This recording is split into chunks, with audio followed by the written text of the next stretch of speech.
विकासर धारा ओडिशा सारा double engine है क्षिप्र गति ओडिशा दौड़ुची तार सहित नवरंगपुर मध्य 2 वर्ष भितर नवरंगपुर रे आमर अनेक काम होती। विकासर धारा ओडिशा सारा कार्यक्रम अधीन नवरंगपुर जिला कोसागुंडा पंचायत समिति स्तरीय सम्मेलन सफलतार सह अनुष्ठित होगा सह जिला योजना बोर्ड अध्यक्ष तथा नवरंगपुर विधायक अध्यक्षतार सांबादिक सम्मेलन अनुष्ठित। सरकार 2 वर्ष पूर्ति अवसर में आयोजित यह सम्मेलन में गत 2 वर्ष मध्य अंचल विभिन्न उन्नयनमूलक कार्यर विस्तृत समीक्षा कर विशेषकर पानीय जल ग्राम्य रास्ता निर्माण एवं अन्य जनकल्याण प्रकल्प अग्रगति उपरे आलोकपात करने सह स्थानीय लोकों समस्यार समाधान एवं आगामी दिन पर नूतन प्रकल्पर रूपरेख प्रस्तुत करते।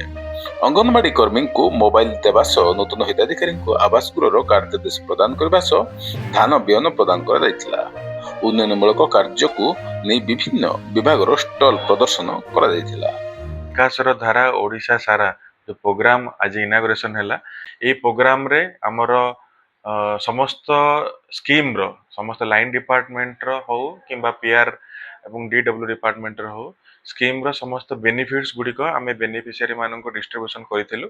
ता सहित आमर आज सरकार गाइडलाइन हिसाब रे गोटे एग्जिबिशन से एग्जिबिशन रे 12टा लाइन डिपार्टमेंट रो 10टी स्टल होता से समस्त स्कीम विषय रे तांकर पदाधिकारी माने बुझेबा सहित लोक माने को तांकर पाम्पलेट एवं फ्लेक्स गुड़िक डिस्ट्रीब्यूशन करथिले।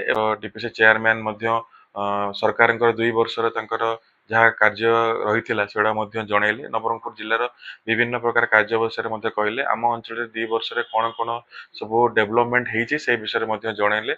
मु आशा करुच्ची आमर आग को जो विभिन्न 26टा पंचायत रे जो यार विकासर धारा ओडिशा सारा जो हम से आमर लोक मैंने पार्टिसिपेट करेंगे एवं सरकार जो लक्ष्य रही विभिन्न स्कीम रु जहाँ सुफल से भल से मिल पारे। कार्यक्रम परिशेष में नवरंगपुर विधायक तथा जिला योजना बोर्ड अध्यक्ष गौरीशंकर माझी अध्यक्षतार सांबादिक सम्मेलन अनुष्ठित होता। 2 वर्ष मध्य राज्य सरकार अनेक विकासमूलक कार्य करने सह नवरंगपुर जिले में क्यों क्यों उन्नयनमूलक कार्यक्रम कर उपस्थापन करते। जिले में रेल लाइन संजोग करने नहीं सहर मध्य जानवाहन चलाचल होगा जो अनेक धनजीवन हानि होता दृष्टि रखी बाईपास रास्तार मरामती होती। जलसेचन टुरीगुंठा नदीबंधर आरंभ एवं जिले में मेडिकल कॉलेज भित्तिप्रस्तर होगा सह अनेक जनहितकर कार्य प्रकाश करते। विकासर धारा ओडिशा सारा डबल इंजिन है क्षिप्र गति ओडिशा दौड़ुची तार सहित नवरंगपुर मध्य 2 वर्ष भितर नवरंगपुर रे आमर अनेक काम होती जमती मेडिकल कॉलेज रेल लाइन काम 2016 मसीह आसिकी बंद होती तार काम आरंभ होती। आमर 17,000 कोटी टंकार भारतमाला नवरंगपुर रे बाईपास नवरंगपुर रे हिरली डोंगरी 5 कोटी टंकार हिरली डोंगरी उन्नति पाई मंडई ग्राउंड रो 6 कोटी टंकार काम चलची 23 कोटी टंकार क्रीड़ा कॉम्प्लेक्स समस्त ब्लॉक रे 12 कोटी टंकार ऊर्ध्व टंकार आमर उन्नत मानर स्टाडियम चलची। प्रत्येक ब्लॉक रे एकलव्य आदर्श विद्यालय चलची। मोर विधानसभा मध्य तेंतुलीखुंटी नंदाहांडी कोसागुंडा नवरंगपुर मध्य काम चलची तार सहित हिरली रो विद्यालय मध्य चलीची।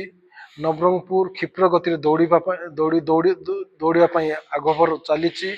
इंटेक्वल माध्यम तोलमुंडरे तेंतुलीखुंटी और नंदाहांडी ब्लॉक रो अनेक लोक को इरिगेटेड करने काम चलची। टूरी गुंठाट माध्यम नवरंगपुर ब्लॉक और तोलमुंडर जो जमीदार मान अच्छा जमी मालिक अच्छा 10,000 हेक्टर जमी इरिगेटेड हम